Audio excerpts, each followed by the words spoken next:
hello friends मोर आनंती video आपलोक सकलोके स्वागतम जानाइছো আজি recipe লৈ আহিছো টেঙা আৰু মাছ এটো হৈছে টেঙেচি টেঙা বুলি কও আমি আপোনালোকে কি বুলি ক'ব এটা মই ভিডিওটো আগলৈকে আপোনালোকে চাই যাব তেতে কেৰাহীত মই অলৰেডি পিয়াজ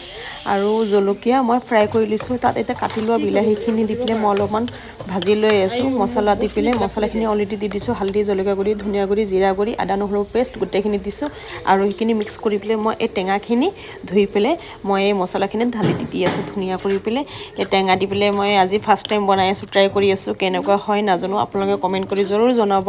বনাওতে কেনেকুৱা হৈছে আৰু খাই কেনেকুৱা হেতু মই নাজানো খোৱাৰ পিছত হে গম পাম কিন্তু বনাইছো জানিবা টেষ্টিয়ে হ'ব জানিবা অসমীয়া ৰেচিপি যিহেতু আপোনালোকে সকলোৱে খাইছে এটা কাটি লোৱা মাছখিনিকে মই ধুনিয়াকৈ ধুই ধাই ফ্ৰাই কৰি লোৱা না মই কেঁচাই বনাইছো কেঁচাই খাই হিমান যিমান হোৱাত ফ্ৰাই কৰি খালে হিমান হোৱাত নালাগে আপোনালোকে নিশ্চয় ঘৰত ট্ৰাই কৰি চাব কেনেকুৱা হৈছে ৰেচিপিটো কিন্তু এনেকুৱা খালে হেলদি হয় কিন্তু এনেকুৱা মাজে মাজে খাবলকে আমি মাছ সকলো লগত যিকোনো সবজি লগত খাব কাৰণ এই টেঙা দি বুলি বিশেষ কৰি মানুহে বহুত কম খায় কিন্তু মই আজি ট্ৰাই কৰি খাই আছো বনাই চাই আছো খাবলৈ আৰু তাৰ ওপৰত মই মান ধনিয়া মোৰ গছৰ হয় কাটি আনি ধুনিয়া কৰি তাৰ ওপৰত মই মিহালাই দিলো এয়া মোৰ এটা মাছৰ